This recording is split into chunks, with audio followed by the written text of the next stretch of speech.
नरसिंहानंद सरस्वती कोई पहली बार इस तरीके का बयान नहीं दे रहा है। जो है मनमोहन सिंह को गोली मारने की बात की जाती है, कभी इस देश के अंदर महात्मा गांधी को लेकर गलत शब्दों का प्रयोग किया जाता है। और दूसरी बात, आप इस देश के अंदर कर क्या रहे हैं? एक महाराज हैं, वो जनाब क्या कहते हैं कि आप 5,000 का फोन मत खरीदिए, 1 लाख रुपए का हथियार खरीदिए। मतलब आप सरासर हिंदू जो बच्चे हैं उनके हाथ में जहां ये कलम होनी चाहिए, ये कलम को छोड़ के आप उनके हाथ में हथियार थमाने की बात कर रहे हैं। वो हथियार उठाएं। है आप मुझे बताइए, आज देश में सिर्फ वही लोग सुरक्षित हैं जो सिर्फ भारतीय जनता पार्टी और बाबा की गैंग को मानने वाले लोग हैं। बाकी सब लोगों का एनकाउंटर हो रहा है। मुझे बताइए, कभी आजम खान, कभी खुशी दुबे, अरे चलिए हमने माना कि विकास दुबे गलत था, लेकिन आज भी उसकी वाइफ जेल के अंदर क्यों है? इसलिए जनता पार्टी के लोगों से पूछना चाहता हूं कि जब नरसिंहानंद सरस्वती ने बोला कि भारतीय जनता पार्टी की महिला जो है वो नेताओं के पास जाती है, किस तरीके का आपने बयान सुना होगा, उनका जो गलत बयान था उसको लेकर न स्मृति ईरानी बोलती हैं, न मीनाक्षी लेखी बोलती हैं, और ना ही उसको लेकर जो है हमारी वित्त मंत्री निर्मला सीतारमण बोलती हैं। खबर आ रही है कि हरिद्वार धर्म संसद करने वालों में से एक वसीम रिजवी गिरफ्तार हो गए हैं। आप इसे किस तरह से देखते हैं? देखिए, सबसे पहली बात तो आपने बात करी वसीम रिजवी की उर्फ जितेंद्र त्यागी की। आखिर देश के अंदर हो क्या रहा है? एक और हमारे देश की पुलिस जो हिफाजत करती है लोगों की, उनके लिए इस प्रकार के अवैध शब्दों का प्रयोग किया जा रहा है। दूसरी बात यह कि वसीम रिजवी को गिरफ्तार किया, लेकिन नरसिंहानंद सरस्वती जो सामने से आकर कहता है कि वो तीनों जगह पर तीनों मामलों में था, हर जगह के मामले में था, तो उसको पुलिस अरेस्ट क्यों नहीं करती है? इस बात का जवाब दे।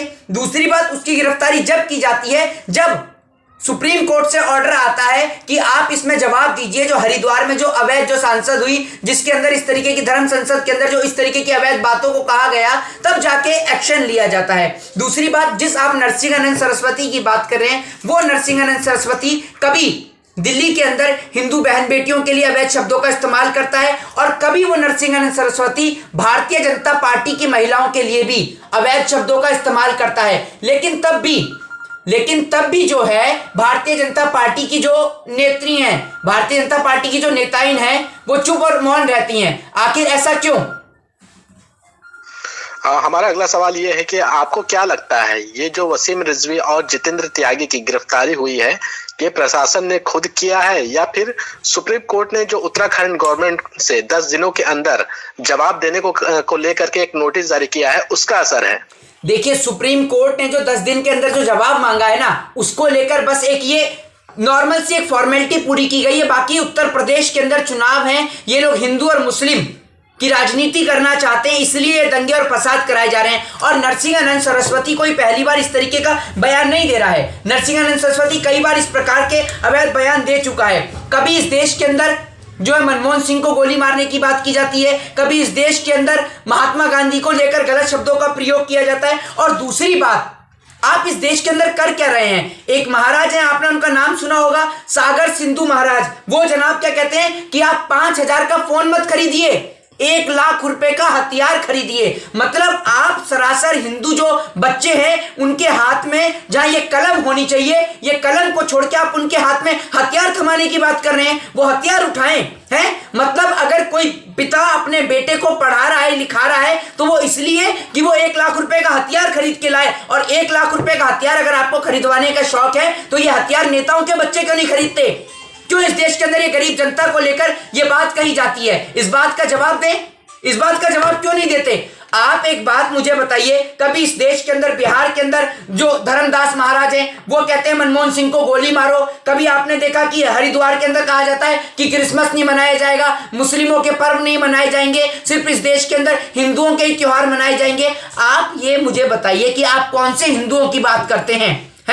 एक बात आप मुझे बताइए, आज देश में सिर्फ वही लोग सुरक्षित हैं जो सिर्फ भारतीय जनता पार्टी और बाबा की गैंग को मानने वाले लोग हैं। बाकी सब लोगों का एनकाउंटर हो रहा है। उत्तर प्रदेश के अंदर आपने किस तरीके से देखा कि उत्तर प्रदेश के अंदर ब्राह्मणों का लगातार एनकाउंटर हो रहा है, दलितों का शोषण हो रहा है, लेकिन कोई बोल ही नहीं रहा है। आप एक बात मुझे बताइए, कभी आजम खान, कभी खुशी दुबे, अरे चलिए, हमने माना कि विकास दुबे गलत था, लेकिन आज भी उसकी वाइफ जेल के अंदर क्यों है? इस बात का कोई जवाब दे। आजम खान, मुख्तार अंसारी, आप एक विशेष जाति और समुदाय को टारगेट करने में लगे हैं और आपका सिर्फ एक ही मकसद है, किसी भी प्रकार से इस देश के अंदर हिंदू और मुस्लिम करके इस देश के नौजवानों को रोजगार न देने के बजाय उनका ध्यान और माइंड डाइवर्ट करके आप उनके हाथ में कलम पकड़ाने के बजाय आप 1 लाख रुपए का हथियार पकड़ा रहे हैं और सरकार गिरफ्तार नहीं कर रही है। कभी इस देश में कालीचरण हो गया, कभी इस देश के अंदर वसीम रिजवी हो गया, कभी इस देश के अंदर नरसिंहन सरस्वती हो गया। अरे भैया, आप देश के डेवलपमेंट की बात करेंगे या दंगे और फसाद की बात करेंगे? क्या लग रहा है कहीं वसीम रिजवी को बलि का बकरा तो नहीं बना दिया गया? क्योंकि जिस हरिद्वार में धर्म संसद हुई और वहां जो आपत्तिजनक बयान दिया गया, जेनोसाइड वाली बयान दिया गया, मुसलमानों के कत्ले आम करने की बातें की गई, उसपे तो वसीम रिजवी का बयान शामिल ही नहीं था। हालांकि वसीम रिजवी ने भी आपत्तिजनक कई जगह बयान दिए थे, लेकिन जिस धर्म संसद को लेकर के उसके ऊपर मामला दर्ज हुआ, वहां तो वसीम रिजवी ने ऐसा कोई स्टेटमेंट नहीं दिया था। देखिए, पहली बात तो मैं आपको एक बात बता दूं कि वसीम रिजवी को मोहरा नहीं बनाया जा रहा है, उसको इसीलिए इस्तेमाल किया गया है। वसीम रिजवी जिसने शिया वक्फ बोर्ड में लाखों करोड़ों नहीं पता नहीं कितने रुपए का घोटाला किया होगा, जिसके कारण अब वो विजय माल्या, नीरव मोदी तो है नहीं जो देश छोड़ के भाग जाएगा। तो वसीम रिजवी को बलि का बकरा और मोहरा बनाया गया, उसको इस्तेमाल किया गया। वसीम रिजवी और उर्फ जितेंद्र त्यागी, ये नरसिंहन सरस्वती के साथ मिलके जो देश के अंदर दंगे रचने की जो भारतीय जनता पार्टी साजिश रच रही है ना, ये साजिश पूरा देश देख रहा है।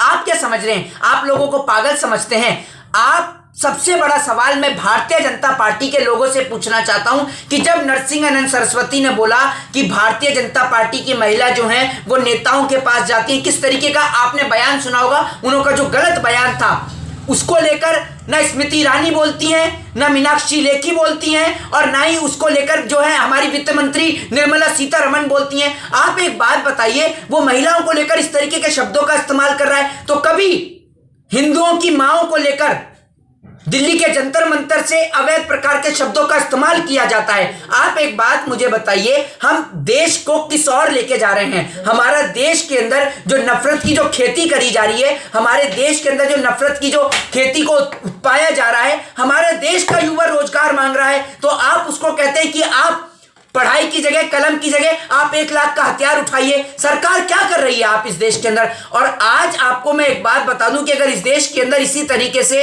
मुद्दों को डाइवर्ट किया जाएगा तो ये दिन दूर नहीं जब आप इस देश को दोबारा से गुलाम बनवा देंगे। जी, हमारा अगला सवाल है कि इस तरह के जो लोग हैं, एंटी सोशल एलिमेंट जो है, तथाकथित अपने आप को धर्म गुरु बताने वाले लोग, ऐसे लोगों को बल कहां से मिलता है? कहां से इन्हें ताकत मिल रही है? कहां से इनकी फंडिंग की जा रही है, जिसकी वजह से ये बेखौफ है, इस तरह की बातें करते हैं कि एक विशेष समुदाय को कत्ल कर दिया जाए, 20 लाख लोगों की कत्ल करने की तक की बात कर रहे हैं? तो इनको कहां से समर्थन प्राप्त हो रहा है? इनको समर्थन प्राप्त कहां से हो रहा है, ये बात आप नहीं जानते क्या? जो आप मेरे मुंह से पूछ रहे हैं, पूरा देश जानता है इनको भारतीय जनता पार्टी का समर्थन है। लोग क्यों बोलने से डरते हैं? अरे भैया, ये जो लाखों करोड़ रुपए की जो धर्म संसद हो रही है, जिनके अंदर विवादित बयान दिए जा रहे हैं, आपने कभी धर्म का प्रचार किया है? आपने एक बात बताइए, कब राम ने इस प्रकार की बात कही कि आप हथियार उठाइए? बताइए ना। जब बात हमारे मान सम्मान की हो, जब बात महिला की हो, जब बात नारी शक्ति की हो, तब तो आप हथियार नहीं उठाते, तब तो आप चुप और मौन हो जाते हैं। क्योंकि उस बेटी के साथ बलात्कार करने वाला भारतीय जनता पार्टी का एमएलए होता है, कुलदीप सिंह सेंगर। एक बेटी के साथ बलात्कार करने वाला जो है वो उत्तर प्रदेश के हाथरस के अंदर जो होता है, वो भी, उसको भी बीजेपी का समर्थन होता है। तो आप लोग चुप और मौन रहते हैं। जब बेटियों के साथ, महिलाओं के साथ बलात्कार होता है, तब तो आप चुप और मौन रहते हैं, तब तो आप बात नहीं करते हैं बिल्कुल भी। इनको पूरा का पूरा श्रेय जो है वो भारतीय जनता पार्टी का है। और एक बात मैं आपको बता दूं, इस देश के अंदर अमित शाह कहते हैं हिंदू खतरे में है, संबित पात्रा कहते हैं देश सुरक्षित हाथों में नहीं है। दूसरी ओर आप देखें, मोदी जी कह रहे हैं मेरी जान को खतरा है। अरे मोदी जी कह रहे हैं कि उनको खुद को खतरा है। और आप एक बात बताइए, दूसरी ओर अंधभक्त कह रहे हैं कि ब्रेव पीएम मोदी, ट्रेंड करवाने में लग रहे हैं, कह रहे हैं 56 इंच का सीना मोदी जी का।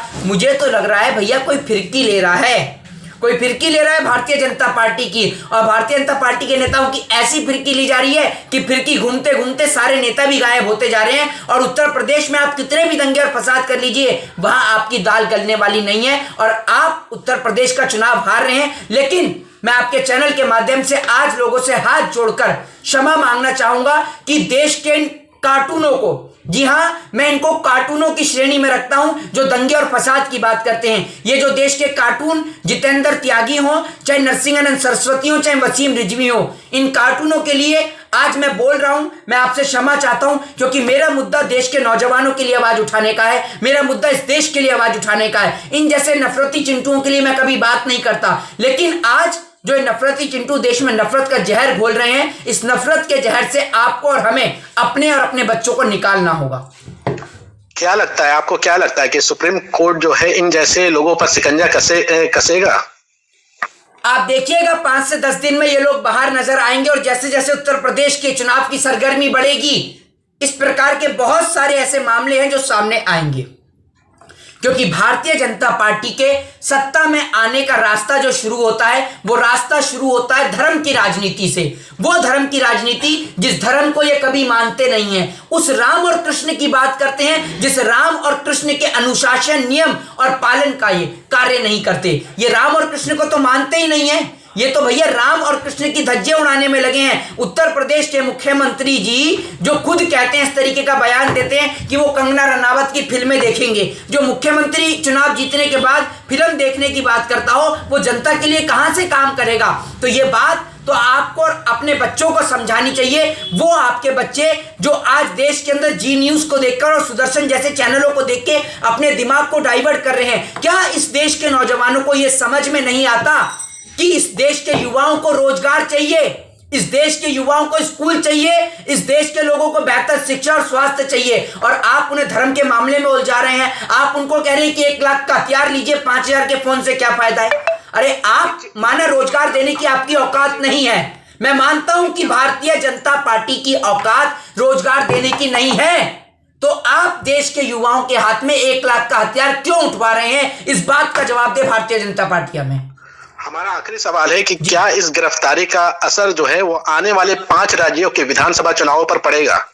इस गिरफ्तारी का असर का मुझे पता नहीं, लेकिन इस गिरफ्तारी का फायदा भारतीय जनता पार्टी जरूर उठाएगी, और इस तरीके के विवादित बयान जो है वो जगह जगह दिलवाएगी। तो लोगों से हाथ जोड़कर निवेदन है कि अगर आप अपने बच्चों से चाय पकौड़ा और चौकीदारी करवाना चाहते हैं तो भैया आप दीजिएगा बीजेपी को वोट, लेकिन अगर आप अपने बच्चों को स्कूल भेजना चाहते हैं, उनको बेहतर शिक्षा दिलवाना चाहते हैं, तो बीजेपी को वोट मत दीजिएगा। क्योंकि हमारा धर्म सुरक्षित था, सुरक्षित है और सुरक्षित रहेगा।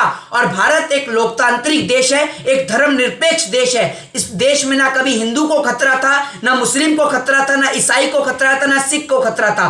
खतरा था तो हमेशा से भारतीय जनता पार्टी की कुर्सी को, और आज भी खतरा है। और इस खतरे से निकलने के लिए वो एक बार फिर हिंदुओं के गले को कटवाएगी। जय हिंद, जय भारत, वंदे मातरम। धन्यवाद।